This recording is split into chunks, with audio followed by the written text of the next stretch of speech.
Morning, good afternoon, good evening, wherever you happen to be in this world. This is John West back here again with you for Japanese Business and Economy.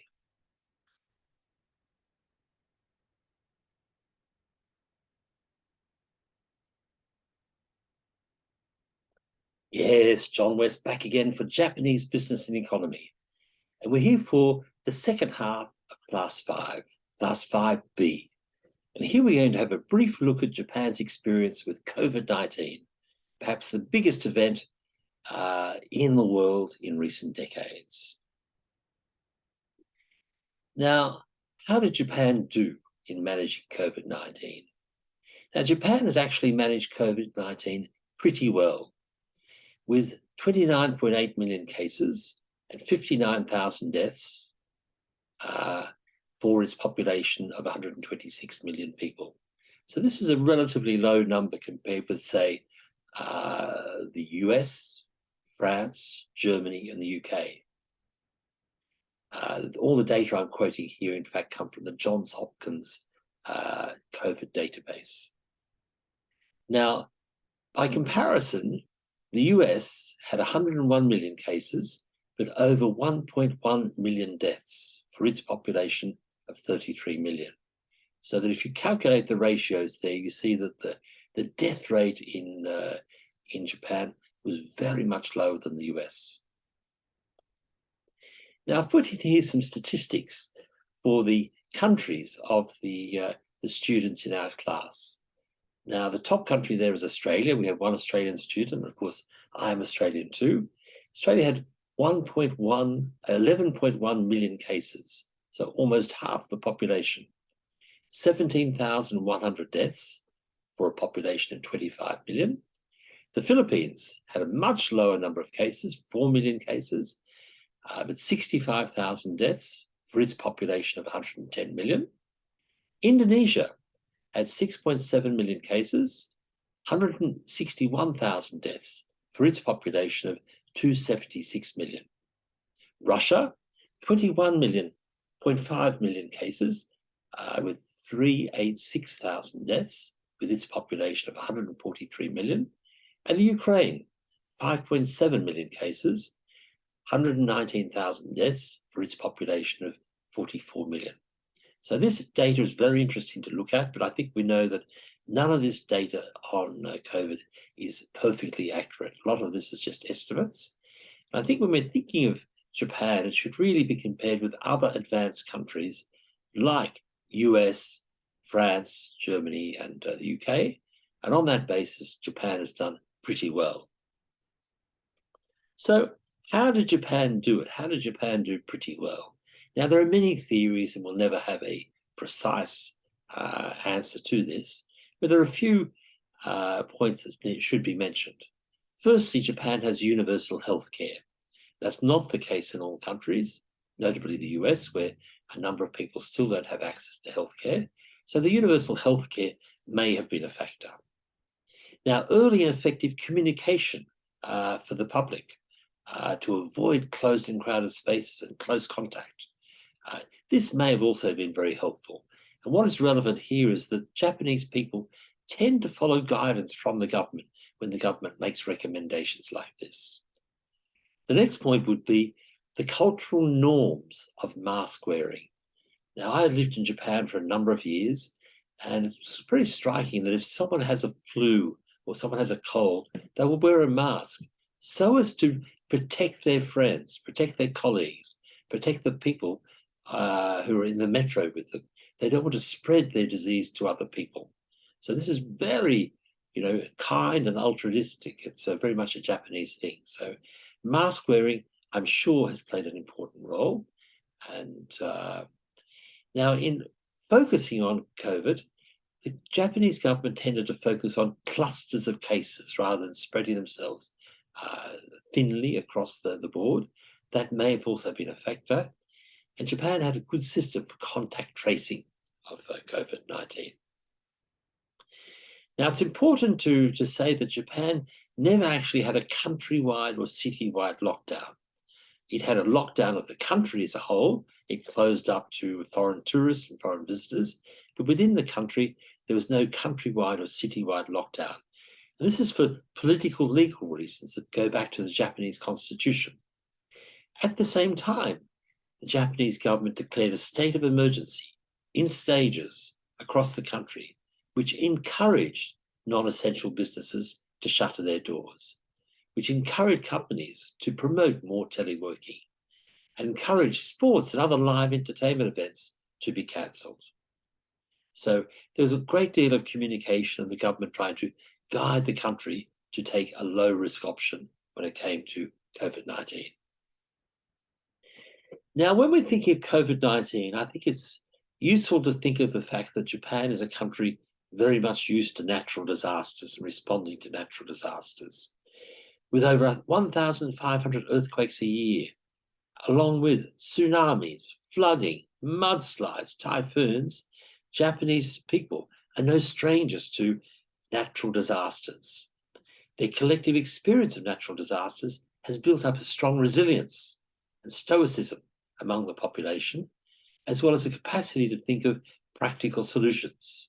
So I think that this culture of dealing with natural disasters is an important factor when we think about the reaction of the Japanese people. Another factor is that Japanese people have generally been very diligent with regards to personal hygiene.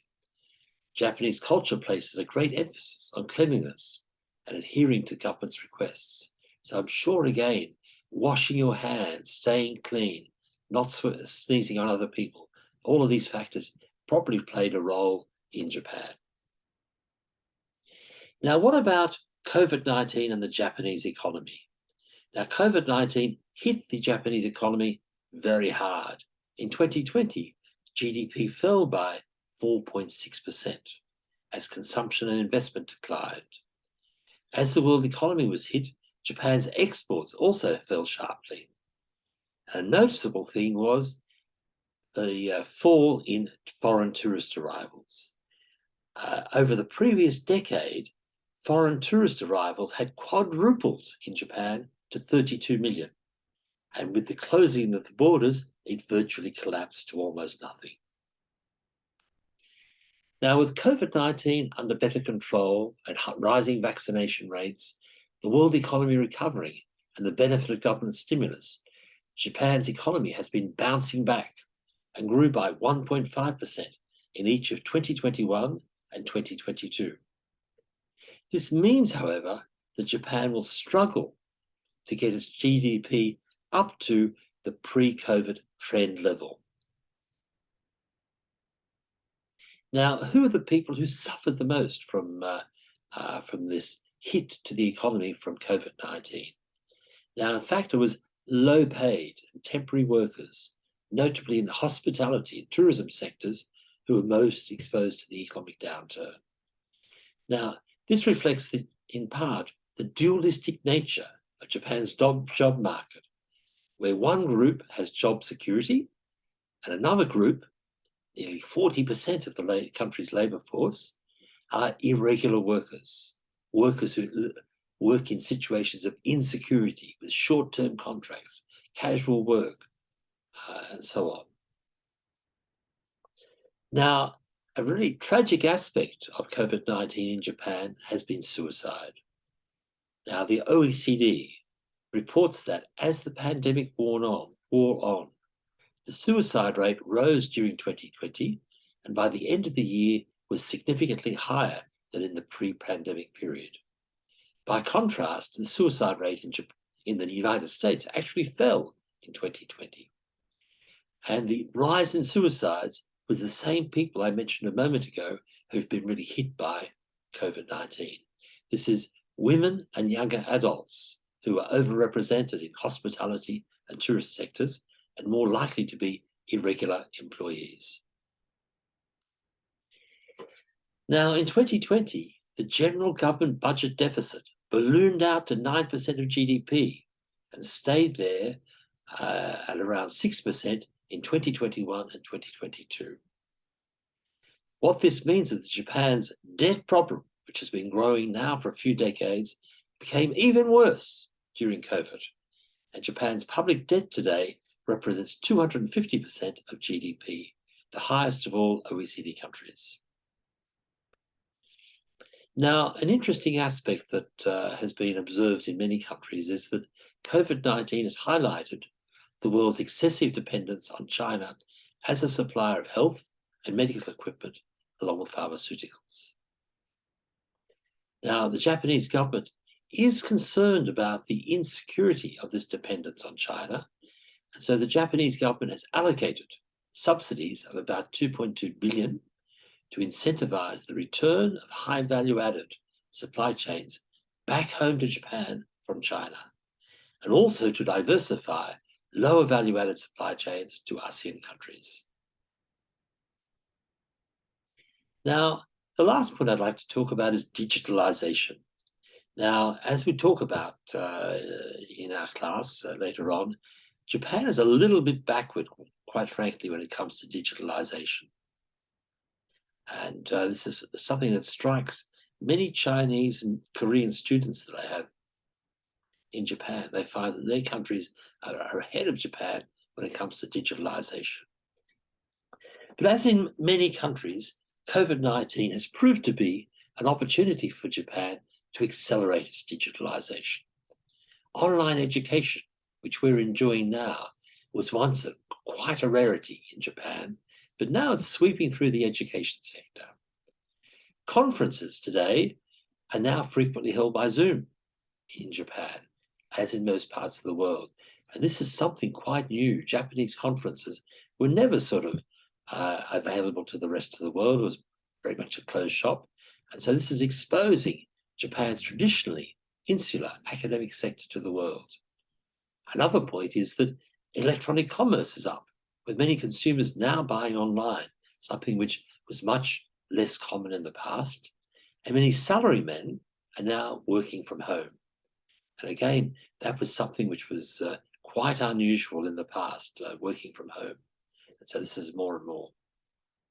And so this acceleration in digitalization in Japan is a very positive development and will help improve the productivity of the country, and which is something that Japan needs to do.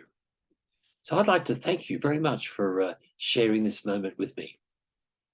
And so once again, thank you so much for being with me here. And if you have any comments, questions, or any other points that you'd like to make, please send me an email. Otherwise, we can talk about this when we come together in our student discussion groups in mid-January.